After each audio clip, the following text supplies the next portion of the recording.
This conference will now be recorded.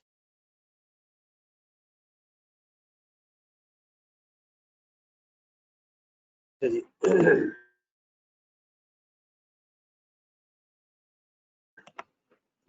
बिस्मिल्लाहिर्रहमानिर्रहीम रब्बी इश्रह ली सदरी व यस्सिर ली अमरी वहलुल उक़दतम मिन लिसानी यफ़क़हू क़ौली। अच्छा जी, कोई क्वेश्चन बेटा आपका पहले हो तो आप मेरे से पूछ सकते हैं, फिर हम आगे चलते सर हैं। मेरा क्वेश्चन है उस डू दिन you have any provident fund वाला। क्वेश्चन? जी सर मैंने आपसे पूछा था कि जी जी अनरिकॉग्नाइज प्रोविडेंट फंड में वो सैलरी में लास्ट ईयर में ऐड क्यों करते हैं हम? इसमें बेटा देखो ना, फॉर एग्जांपल के 20 साल मेरा प्रोविडेंट फंड चलता रहा। एक एग्जांपल मैं लेता हूँ।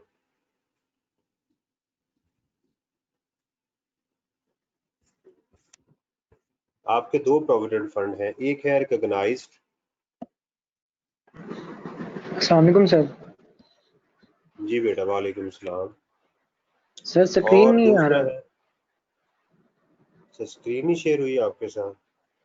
सर यार ये तो बड़ी अजीब बात है। अब हो गई है Talha? Yes sir, thank you so much. Welcome जी। तो एक है रिकॉग्नाइज्ड और एक है अनरिकॉग्नाइज्ड।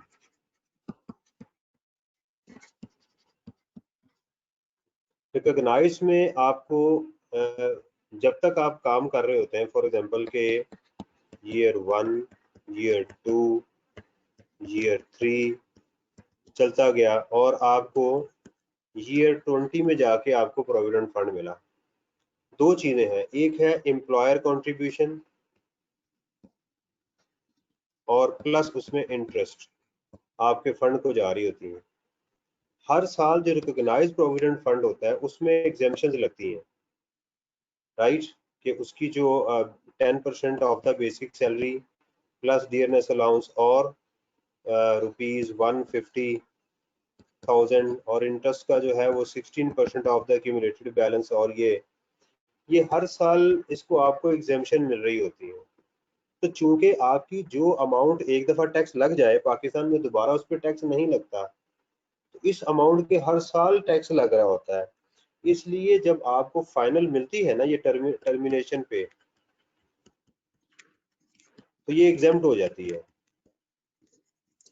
जबकि अनरिकॉग्नाइज्ड प्रोविडेंट फंड में क्या होता है कि आपको जब तक आप जॉब कर रहे होते हैं कुछ भी आपकी सैलरी में नहीं ऐड होता, चलते जाते हैं। जब अब जाहिर बात है कि यहाँ टैक्स तो नहीं लगा ना, तो ये इनकम तो है आपकी इनकम तो है, जो बैंक आपको इंटरेस्ट दे रहा है और जो एम्प्लॉयर उसमें पैसे डाल रहा है वो आपकी नॉर्मल सैलरी में ऐड नहीं होते। तो क्या होगा कि लास्ट ईयर में जाके वो आपका जो एम्प्लॉयर का टोटल इंटरेस्ट होगा, टोटल उसका एम्प्लॉयर की कंट्रीब्यूशन प्लस जो इंटरेस्ट होगा फिर आपकी सैलरी में ऐड कर दिया जाएगा। देखें, या तो हर साल उसको टैक्स लगेगा या एंड पे लगेगा। तो इसमें हर साल टैक्स लग रहा है और इसमें एंड पे जाके टैक्स लग रहा है, इसलिए उसको जाके ऐड करते हैं उसके अंदर। जो रिकॉग्नाइज प्रोविडेंट फंड होता है उसमें आपको एग्जेम्पशन मिलती है, अनरिकॉग्नाइज में एम्प्लॉय को जो है वो एग्जेम्पशन नहीं मिलती। ये उसको फिर नुकसान होता है एम्प्लॉय को, ये फर्क है जी। और कोई क्वेश्चन आपका? ठीक है जी। Yes sir. आपने बेटा, आपकी तकरीबन कोई 10% स्टूडेंट ने भी टेस्ट नहीं दिया। आप में से 10% स्टूडेंट ने भी टेस्ट नहीं दिया। तो this shows that you are not interested to qualify this year. आप ऐसे ही या तो मजबूरी के तहत जो है वो इसको ज्वाइन किया हुआ है आपने, और maybe some other reason you have joined this, but you are not serious about this. उसमें लग रहा है कि जैसे आप सीरियस नहीं है। कल आप लोगों का रिजल्ट आ रहा है। Yes sir. तो कल क्लासेस ऑफ है आपकी? नहीं इंशाल्लाह। तलहा क्या क्लासेस का कहा है आपने या कुछ? नहीं सर, रिजल्ट भी क्लासेस आ का तो रहा नहीं है, मालूम। कल क्लास भी हो? हाँ, आप उस दिन ऑफ ही होती है क्लास ना, कल आपकी क्लास फिर ऑफ होगी, तो ओके परसों सर। से इंशाल्लाह फिर दोबारा आपसे मुलाकात होगी। अच्छा ओके सर। अब जरा हम जो हमारा टेस्ट था, असल में मेरी फाइनल की क्लासेस की वजह से सॉरी जो है ना, मैं वो आपके टेस्ट को कुछ मेरी मीटिंग चल रही थी उसकी वजह से कुछ मसरूफियत रही मैं, तो आपका टेस्ट जो है ना मैं उसको देख नहीं सका, उसको मैं कुछ सोल्यूशन या उस तरह की चीज़ें, तो आज मैंने सोचा कि पहले उसको डिस्कस कर लूँ ताकि ये चैप्टर क्लोज हो, फिर हम इसके बाद चलें। देखिए जो क्वेश्चन नंबर 1 था उसके अंदर आपको बताया था कि in the view of the provisions of income tax ordinance made thereunder determine the residential status of the following persons for tax year 2020। इसमें आपने डिटरमिन करना है कि वो रेजिडेंट है या नहीं है। Rameez left Pakistan and proceeded to Saudi Arabia on 24th of December। अब देखिएगा कि हमारा जो टैक्स ईयर है वो है 2020, तो 2020 कहाँ से स्टार्ट होगा? 1 जुलाई 90 से लेके 30 जून 2020 तक, तो उसने 24 दिसंबर को छोड़ा पाकिस्तान। यहाँ पर देखें तो इसका मतलब 24 दिसंबर तक ये दिन भी काउंट होगा। यहाँ से लेके आगे चलते हैं। Again he visited Lahore from 20 to 24 June to attend a meeting in Karachi. फिर 20 से 24 दिन वो ये भी आया यहाँ पे, ठीक है, यहाँ पर वो 20 से 24 दिन वो पाकिस्तान यहाँ पर भी आया। अच्छा, अब उसका हमने रेजिडेंशियल स्टेटस बताना है कि वो क्या है। लॉ ने इसके पीछे एक बात की हुई है कि अगर तो वो साहेब पाकिस्तान में पिछले 4 सालों में 365 डेज कंप्लीट कर चुके हैं तो उनके लिए 120 डेज का क्राइटेरिया है, और अगर वो 365 डेज पिछले 4 सालों में नहीं कंप्लीट किए तो उनके लिए क्राइटेरिया जो है वो 183 डेज का है। यानी मेरे लिए जो आप कह सकते हैं कि नॉर्मल लोगों के लिए क्राइटेरिया कितना है? 120 डेज का। तो इसमें इस क्वेश्चन को हमें दोनों सूरतों में हल करना चाहिए था। पहले तो उसके दिन काउंट करें। देखिए पहला उसका है जुलाई, अगस्त। ये एग्जाम में ऐसे लिखने की जरूरत नहीं है, आप टोटल डेज भी बता सकते हैं। सितंबर, अक्टूबर, नवंबर एंड दिसंबर। तो आपके 31st, 30th ये, और उसके बाद आपके पास आगे जी जून के दिन 20, 21, 22, 23, 24, 5 दिन इसके आ गए। ठीक है, ये टोटल कीजिएगा कितने बनते हैं जी?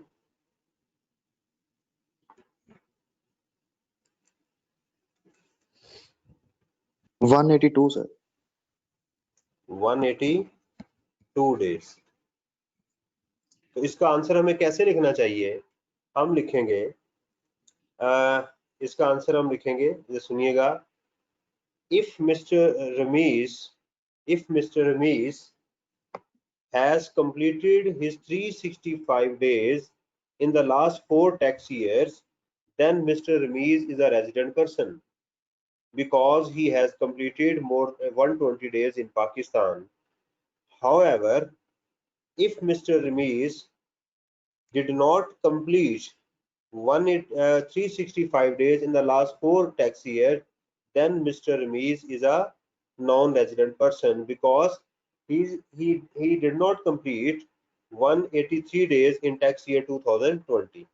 ये समझ आ गई जी पहले क्वेश्चन की, कि हमें इसका आंसर दो तरीके से करना पड़ेगा, क्योंकि हमें लास्ट 4 सालों की इंफॉर्मेशन नहीं पता, तो हम इस क्वेश्चन को दो अजम्पशंस के साथ सॉल्व करेंगे, राइट। तो अब आप कहेंगे कि सर एक ही अजम्पशन के साथ कर लूं, तो भाई फिर कर लें, मैं मना तो कोई नहीं है ना। आप पेपर में एग्जामिनर को गालियां भी लिख के आ जाएंगे तो वो आपको कुछ भी नहीं कोई कहेगा। तो बात ये है कि बात है कि जो मैं कह रहा हूँ कि लॉ के अंदर ये प्रोविजन मौजूद है और एग्जामिनर साइलेंट है, तो फिर हमें उसके अकॉर्डिंगली उसे बताना चाहिए। फिर कहता है जी, Khalil an officer working at ministry of foreign affairs was posted in USA, he visited Pakistan from 1 March to this. इसका सिर्फ आप दिन गिनने की जरूरत है ही नहीं, इसके एग्जाम में दिन बताने की जरूरत नहीं। इसका सिंपल आप बताएंगे, mister Khalil is resident for tax year 2020 because he is an employee of the foreign government posted abroad. That is why physical stay in Pakistan is irrelevant. That's it. आपको इसके नंबर इंशाल्लाह मिल जाएंगे. Smith, a Nigerian football coach, came to Pakistan on 28th of Feb. He left country on 31st of August. उसके लिए बताएं. देखिए हमें पहली बात यह है कि बताया नहीं गया कि इसका नॉर्मल टैक्स ईयर है या स्पेशल टैक्स ईयर है. राइट, ऊपर लिखा हुआ है assume normal sorry tax year. अब इसके दिन आप गिनेंगे, उसी तरह आप इसका भी पहले डेज कैलकुलेट करेंगे. जो एक दिन फेब का हो गया, फेब, मार्च, अप्रैल, मई और जून, यहां तक आपने दिन गिनने इसके. राइट, और क्या कहा गया, आ नाइजेरियन फुटबॉल कोच. ठीक है, इसका भी वैसे ही कि हमें आंसर करना चाहिए. इट सीम्स, ये लफ्ज लिखेंगे, इट सीम्स, ऐसा महसूस होता है, seems that mister Smith did not complete his 365 days in the last 4 years. Then the criteria for the residential status in Pakistan according to the provisions of income tax ordinance shall be 183 days. His stay should be 183 days in Pakistan, as his stay in Pakistan till 30th June is not 183 days. ये देख लें जरा, 1 मार्च, अप्रैल, मई और जून. 123. 123.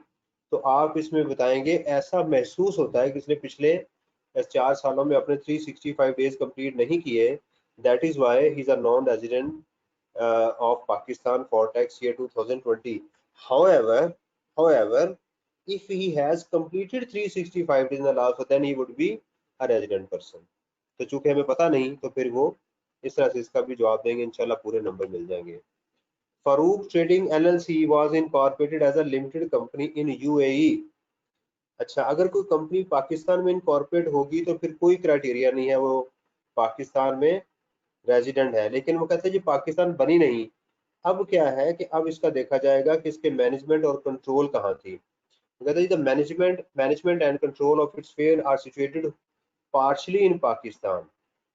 तो यहाँ पर क्या लफ्ज है, होली इन पाकिस्तान होनी चाहिए. तो आप लिखेंगे S Farooq trading LLC was not incorporated in Pakistan and the management and control is also not situated wholly during the tax year. That is why it is a non-resident for tax year 2020. तो इसके भी इंशाल्लाह आपको पूरे number मिल जाएंगे. ABC Enterprise, a partnership firm registered in Pakistan, his management and control were situated whole of the year outside Pakistan. Pakistan से बाहर रहे, मैंने पाकिस्तान में पार्शल भी नहीं रहे. इसका भी वही क्राइटेरिया था कि पार्शली या होली. तो इसका भी लिख देंगे, ये भी क्या है, नॉन रेजिडेंट है. ठीक है जी. तो इस तरह से हमें उसका रेजिडेंशियल स्टेटस हम बता देंगे. देखें यहां पर लफ्ज जो यूज किया गया है वो है डिटरमिन. ये देखें, अगर यहां लिखा जाता ना टेल, तो फिर इसका मकसद था कि बता दें वो रेजिडेंट है या नहीं है, कोई यानी डिस्कशन की जरूरत नहीं है. लेकिन ये डिटर्मिनेशन का मतलब ये है कि बताएं भी और उसको डिस्कस भी करें, इससे ये मुराद है. अच्छा जी, आगे आता है जी, mister Hasan Nawaz used to coming in Pakistan to see his business affairs. You are requested to advise him about his residential status for this if he comes on 1 March 2020. 2 number का बिल्कुल वैसे उसको एडवाइस करेंगे कि भाई आप मुझे पहले ये बताएं, please tell me whether you completed your last in 365 in the last 4 year, then they would be resident, otherwise you will be non-resident. बस इसके रेजिडेंशियल स्टेटस का बताना है. अगर आप इसके अंदर ये बात भी बताएंगे ना, if you are resident then your Pakistan and foreign source income is tax, if you are non resident then is this, तो ये एग्जामिनर के ऊपर अच्छा इंप्रेशन नहीं पड़ेगा, क्योंकि उसने एक ही बात पूछी है आपसे, वो क्या है कि आप उसका रेजिडेंशियल स्टेटस को डिस्कस करें. That's it. Under what circumstances a resident individual is entitled to claim exemption from tax on his total foreign income? अपनी फॉरेन सोर्स इनकम पे किन हालात के अंदर रेजिडेंट पर्सन जो है वो एग्जेम्पशन क्लेम कर सकता है? 4 नंबर का ये क्वेश्चन है, ज्यादा डिस्कशन करने की जरूरत नहीं है। आप सिर्फ क्वेश्चन में ये लिखेंगे, इसका जो आंसर होना चाहिए प्रोफेशनली आप लिखेंगे एग्जाम में। फर्ज करेंगे पेज है क्वेश्चन नंबर 4। अच्छा, जो भी क्वेश्चन लिखा करें हमेशा याद रखें कि उसका मेरा बेटा वो बनाया करें, हेडिंग लाजमी दिया करें ताकि एग्जामिनर को पता चले कि आप कर क्या रहे हैं। ठीक है, तो आप इसकी हेडिंग दे सकते हैं कि एग्जामिशन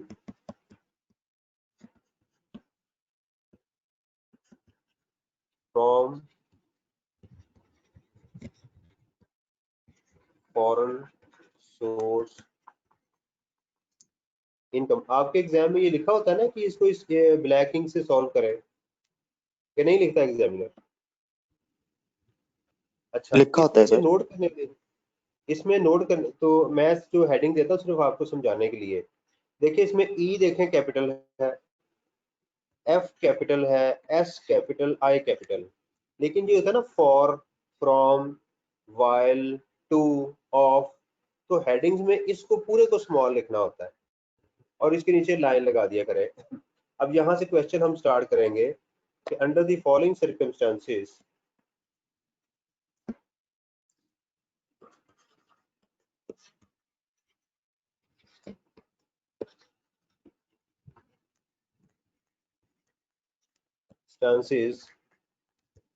the foreign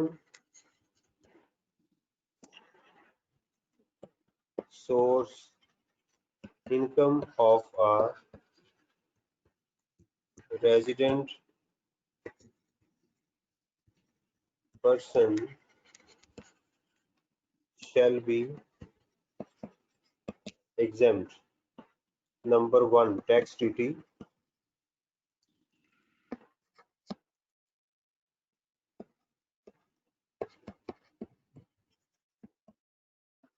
If he is a returning expatriate, in case of returning expatriate, short-term resident,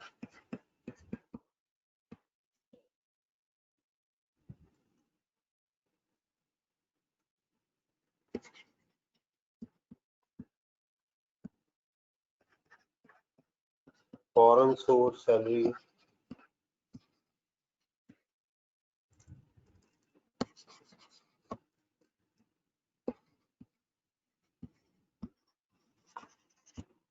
salary. ठीक हो गया जी, बात समझ आ गई? बस आप ये लिख देंगे तो 4 नंबर आपको। उसने ये नहीं कहा कि डिस्कस करें और ये करें और वो करें, उसने कोई ऐसी बात आपसे नहीं की जी। Excuse me sir. जी जी सर ये आपने जो अभी आंसर लिखवाया इसमें 4th point foreign source salary आना चाहिए, क्योंकि क्वेश्चन में हाँ, ना, ये मैंने बेटा जानबूझ के ये लिखा है ताकि बाकियों को मुझे पता चले कि सो रहे हैं या जाग रहे हैं वो। आपके क्वेश्चन में लिखा हुआ था कि टोटल आपकी फॉरेन सोर्स इनकम कब एग्जेम्प्ट होगी, तो इस जी केस सर। में तो सिर्फ फॉरेन सैलरी हो रही है। यस इसका सर। मतलब ये है कि अगर आप क्वेश्चन में ये वाला पॉइंट भी लिखाएंगे तो एग्जामिनर को ये पता चलेगा कि इस बच्चे के पास नॉलेज तो है लेकिन ये बात ध्यान से सुनता नहीं है। देखें, आप लोगों ने जब फर्म में जाना है ना, तो फर्म में आपसे उन्होंने क्या काम करवाने हैं कि आपको जो इंस्ट्रक्शंस पास की जाएं, पहला पॉइंट आप उसको सुने ध्यान से, और दूसरा आप इस काबिल हो कि उसको कंप्लीट करें। समझ आई? इस काम के लिए एक चार्टर्ड अकाउंटेंट को तैयार किया जाता है ताकि जब वो फ्यूचर में जाए तो उसकी इतनी प्रैक्टिस होनी चाहिए। प्रोफेशनल एग्जाम यही कहता है कि जो बात कही कि सुनी तुमने मैंने क्या कहा, यही चीज आपको आर्टिकल्स में मिलेगी अच्छी फर्म्स के अंदर। ये मेरी आवाज वगैरह आ रही बेटा आप लोगों को? Yes sir. Yes sir. Screen भी शेयर है? Yes sir. आ रही है। अगर किसी का इशू आ रहा है ना, उसमें प्रॉब्लम आ रही है किसी की, तो बेटा वो जरा अपना नेट वगैरह को जरा सेट कर लें।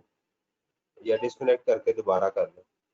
अच्छा जी इसके अंदर जो वो चीज़ है कि दो चीज़ें, एक नॉलेज, ये था नॉलेज, और इसको नहीं बताना था इस चीज़ को, ये थी आपकी असल चीज़। तो मैंने जानबूझ के इसको लिखा कि मुझे पता चले कि किन लोगों को, कि आप ब्लाइंडली लिखते हैं या आप सोच समझ के लिखते हैं। मैं बार बार मैं कह रहा हूँ, जो बात पूछी गई है वो बात क्या जवाब देना है और कैसे देना, ये दोनों चीजें हैं। बात का जवाब कैसे देना है और क्या देना है। जब ये आप दो बातें सीख जाएंगे सीए के अंदर तो इंशाल्लाह आप क्वालिफाई कर लेंगे मेहनत के साथ। ठीक है जी। उसके बाद था जी वेयर एन इंडिविजुअल, ये इसमें गलती थी, where an individual leaves Pakistan during a tax year. अच्छा, right the two statement and remains abroad during that tax year, his foreign source income shall be exempt। क्या गलती है इसमें? फॉरेन सोर्स सैलरी आना था। क्या आना था? फॉरेन सोर्स से सैलरी। क्यों जी? सर अगर मैं शैल बी यहाँ लिख दूं एग्जेम्प्टेड काट आना। के, सिटीजन आना था और सिटीजन भी आना था, हाँ सिटीजन ऑफ दो पाकिस्तान। गलतियां थी इसमें बेटा। हाँ जी, यहाँ एन इंडिविजुअल नहीं आना था, यहाँ आना था if a citizen of Pakistan, individual leave, and फिर यहाँ आना था फॉरेन सोर्स इनकम की बजाय लिखना था सैलरी, तो फिर सही स्टेटमेंट होनी थी। ठीक है, तो यहाँ सिटीजन लिखना था और यहाँ पर इनकम को काट के सैलरी लिखना था। The individual has paid foreign income tax in respect of the salary. His foreign source income shall be exempt. अगर वो सर ये सैलरी पे टैक्स दे देगा तो सारी उसकी फॉरेन सोर्स इनकम एग्जेम्प्ट हो जाएगी। ठीक है, नो सर, हाँ यहाँ पर भी इनकम पे क्या आना था?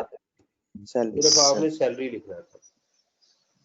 The foreign source salary of a citizen of Pakistan shall be exempt if he present solely by reason of his employment and his stay in Pakistan does not exceed 3 years.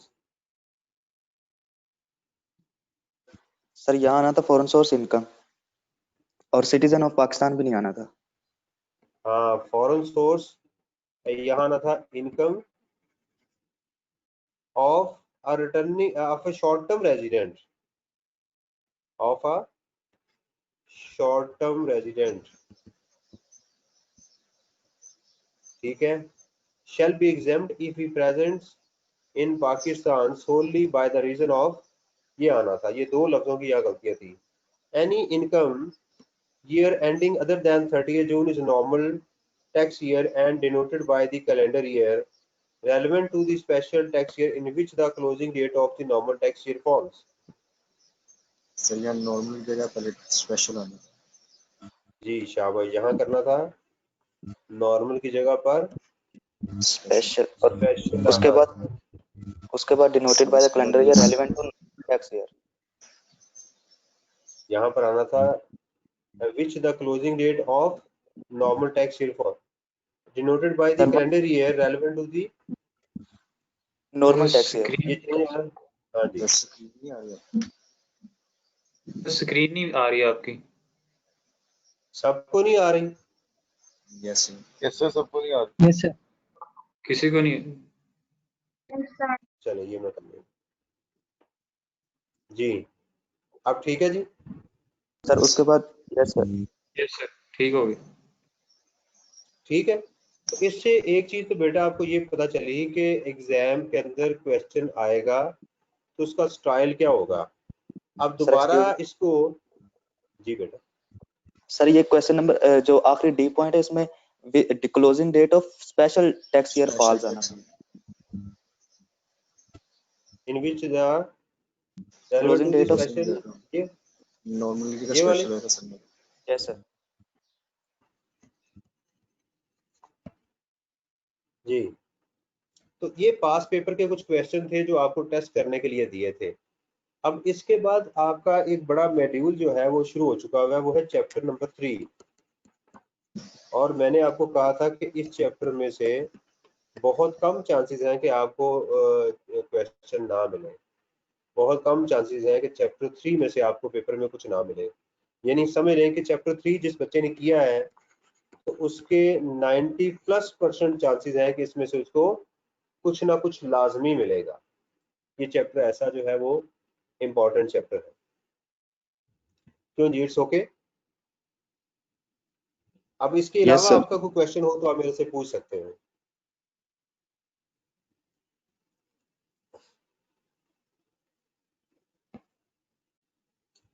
Sir मेरा एक question है आप जो में से question और point 1 mister Ramiz जी sir, इसमें हम वो 24 दिसंबर को लेफ्ट कर रहा है और जा रहा है सऊदी अरेबिया, तो हम 24 से नेक्स्ट 30 जून तक काउंट नहीं करेंगे? 24 दिसंबर को वो क्या हुआ है, प्रोसीड कर रहा है Saudi Rameez Arabia. Left and proceeded to, हाँ तो भाई यहाँ तो पाकिस्तान ही रहा ना, यहाँ इतना अरसा तो बेटा वो पाकिस्तान था ही नहीं, इसको मैं कैसे काउंट करूँ। वो यहाँ पाकिस्तान से बाहर जा रहा है, यहाँ तो पाकिस्तान में मौजूद था। यहाँ तक तो वो कह रहा है कि उसने छोड़ा पाकिस्तान को 24 दिसंबर को है, फिर वापस इधर आया पाकिस्तान, ये 5 दिन, 20 को आया पाकिस्तान और 24 को फिर चला गया, तो 5 दिन ये हो गए और बाकी यहाँ से यहाँ दिन ये बनते हैं उसके। जी ये देखे ना, सर लेफ्ट पाकिस्तान। जी सर जो एग्जाम्पशंस दिए हुए हैं उसमें सिर्फ नाम लिखना है, थोड़ा थोड़ा एक्सप्लेन भी कर दें उसको। कौन सी नाम एग्जाम्पशन? लिखने से नंबर मिल जाएंगे। ये क्वेश्चन नंबर 3 जो है, यस सर। देखिए मैं होता ना एग्जाम में तो मैं क्या करता, इस क्वेश्चन को करते हुए मैंने देखना था मेरे पास टाइम कितना है, 4 नंबर का है, तो इसको थोड़ा थोड़ा एक्सप्लेन मैं कर देता, उसके अंदर सिर्फ कंडीशन लिख के एक लाइन 2 लाइनें सिर्फ लिख देता, ज्यादा लंबा उसको प्रैक्टिकल एग्जाम्पल ना मैं देता साथ, क्योंकि उसने कहा जी अंडर व्हाट सर्कमस्टांसेस, तो ये 3-4 चीजें बनती हैं और उसके उतने नंबर बनते हैं, लिख दें ठीक है, लेकिन अगर उसने यहाँ लिखा हो लिस्ट डाउन द सर्कमस्टांसेस तो फिर बेवकूफी नहीं करनी। अगर ये वर्ड लिखा हो लिस्ट डाउन तो इसका मतलब होता है लिस्ट बना दें, 1 2 3 4 5 6 ये चीजें हैं। अगर डिस्कस का कहा हो, डिटरमिन का कहा हो, क्रिटिकल एनालिसिस का कहा जाए तो फिर हम ये बात का काम करते हैं उसके साथ, ठीक है। और कुछ यस चीज? सर। ये सर अगर हमारे पास एक क्वेश्चन आ जाता है तो उसके अंदर हमने उसको अपने टैक्स ईयर के अंदर रहते हुए ही आंसर करना होगा। किसको? अगर क्वेश्चन में आ जाता है लेट्स सपोज यहाँ पर हमें दिया हुआ था नॉर्मल टैक्स ईयर के अंदर, तो हम उसे 30 हाँ जून जी, से 2020 से पहले पहले तक आंसर करेंगे। हाँ जी, जो टैक्स ईयर होगा, अगर टैक्स ईयर 2020 है तो ये 1 जुलाई 19 से लेके 30 जून 20 तक आप करेंगे। अगर टैक्स ईयर 21 होगा तो 1 जुलाई 20 से यस सर। लेके 30 जून 2021 तक होगा। ओके अगर सर। एग्जाम में थैंक यू कुछ सो भी मच। मेंशन ना हो तो नॉर्मल असम्पशन लेंगे आप। जी ओके सर। और कोई क्वेश्चन जी?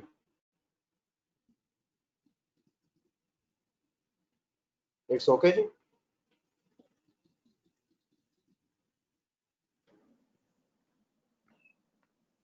Yes sir. अच्छा जी, अच्छा जी, इसके बाद हमारे पास एक एरिया है जिसको हम कहते हैं एम्प्लॉय शेयर स्कीम।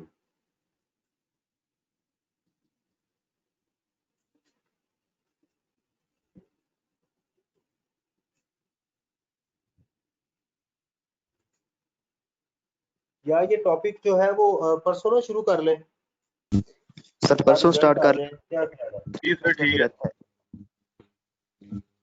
हाँ परसों स्टार्ट कर लें ताकि एक नया टॉपिक होगा तो उससे हम स्टार्ट कर लेंगे। अल्लाह ताला आपको कामयाब भी करे और आपको खुश भी रखे, क्या ख्याल है? Yes sir. दुआ Yes, sir. दुआ कर दीजिएगा सर हमके लिए। अल्लाह ताला आपको खुश रखे। अगर आप थोड़ी सी इजाजत दें तो थोड़ा सा मैं कुरान पाक के मुतालिक कुछ चीजें डिस्कस कर लूँ आपसे। Yes sir. Sir Yes. सबके लिए दुआ भी कर दीजिएगा। हाँ इंशाल्लाह जी, अल्लाह ताला आपको खुश रखे, दुनिया आखिरत में इज्जत दे। जज़ाकल्लाह सर। अच्छा मेरे जहन में एक क्वेश्चन ये बहुत दफा आता था कि यार ये क्या ऐसा तो नहीं हो सकता कि, क्योंकि जाहिर बात है कुफार जो है वो तो हमारे पीछे पड़े हुए हैं, तो वो कहते थे कि जी ये किताब जो है वो आप सल्लल्लाहु अलैहि वसल्लम ने लिखी है। तो ये मेरे जहन में चीजें आती थी, ये बात जो थी। जी बेटा।